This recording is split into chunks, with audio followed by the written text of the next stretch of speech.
What's up, guys? Dave here, and this week on Quiply's review series, episode 3, I'm going to be doing a review of the 1994 drama Forrest Gump. On this series, I pick out a movie every week to review in depth based on 5 categories. I rate my first watch the writing, directing, production, and acting. As I said, this week I'm doing the 1994 film Forrest Gump. Would you like a chocolate? Oh, thank you. It's funny what a young man recollects. You're the same as everybody else. You are no different. Your boy's different. Are you stupid or something? Mama says stupid as stupid does. I'm Jenny. I'm Forrest Gump. She was my most special friend. My only friend. We was together all the time. We was like peas and carrots, Jenny and I. Forrest Gump, directed by Robert Zemeckis, was an award-winning comedic drama from 1994. The film recounts the life of Forrest as he tells it to other people sitting on the bench with him as he waits for the number 9 bus. Despite having an IQ of 75, he finds himself in the middle of many of mid-20th century America's most important historical moments. From inspiring Elvis's iconic rocker dancing to being the reason President Nixon was caught for the Watergate scandal. He racks up a number of experiences, but all the while he never forgets about his childhood friend and lifelong crush, Jenny Curran, who always can't quite bring herself to stay with Forrest and accept his love. But after Jenny has his son, marries Forrest, and dies of the infamous AIDS virus, Forrest is left with little Forrest Jr. and the bittersweet memories he's had of her and his life. This movie is certainly one I hold near and dear to me. And it's definitely no secret that I'm going to give this movie a good score, as I have a lot of good to say about the movie.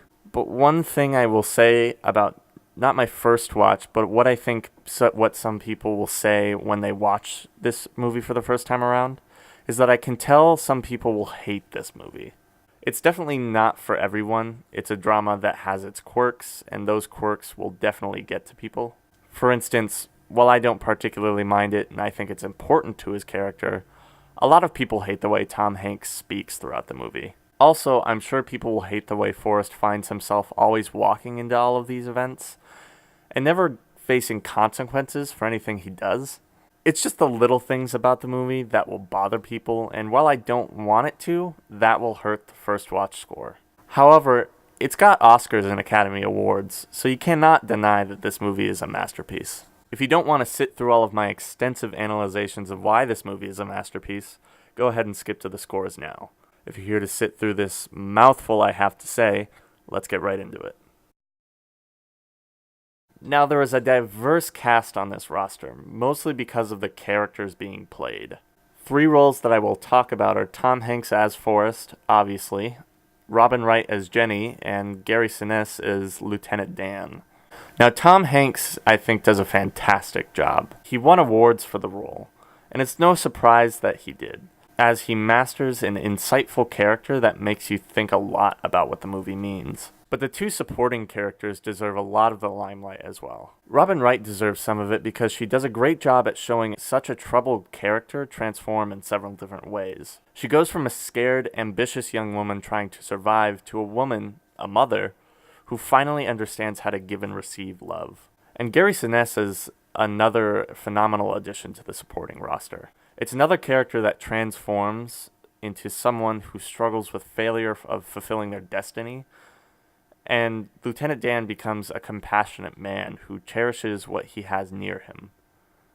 These transformations are important to quantifying Hank's role as Forrest, and add some important push to make the viewer realize that the movie is about these struggles in life. The writing of the movie does more underneath the hood than it does for the dialogue. And I would say that the acting does most to push along the narrative, along with the production and the direction.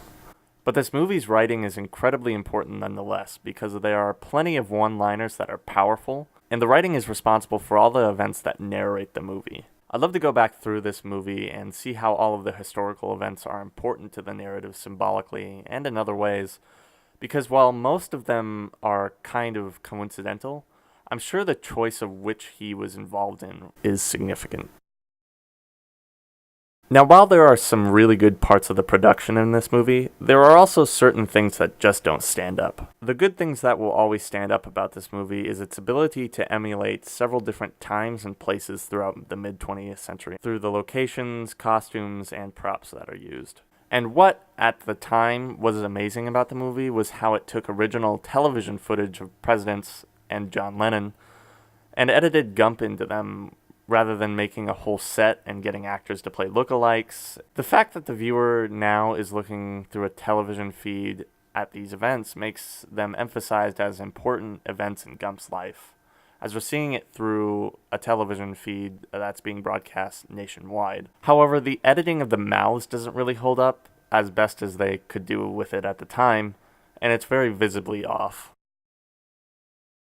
Robert Zemeckis was the other piece of the puzzle that made this movie a masterpiece. Elements of this movie, like the sound and camera work, contributed to making the film intoxicating to watch because of the perspective they provided. Some of my favorite shots throughout the movie include the beautiful shots from the rutting sequence, Lieutenant Dan swimming off into the ocean, the shots from when Forrest is reminiscing at Jenny's grave, and when they are running toward each other in the reflection pool in Washington, D.C. I would love to do a video someday that analyzes the beauty and significance of these shots, as they show a lot of important symbolism through the sky, which is mentioned in different ways throughout the movie. So now we come to the part of the video where I take my thoughts on the movie, give them scores, and average these scores out to get an overall score for the movie. So to start it off, I'm going to give the first watch through an 8 out of 10. Like I said, it's mostly because of certain things about Tom Hanks' performance. The acting in the movie gets a 9 out of 10. Absolutely phenomenal. The writing in the movie gets an 8 out of 10. The production gets a solid 7 out of 10, as the movie dates itself a bit with those television shots. And finally, the directing gets a solid 10 out of 10, a perfect score for a directorial job that masters everything Zemeckis needed to do. Averaging all these scores out gets us a score of 8.4 out of 10, which is a fair score for the movie. I think after last week's score, I realized that saying Doctor Strange is a better movie than Forrest Gump is a little weird.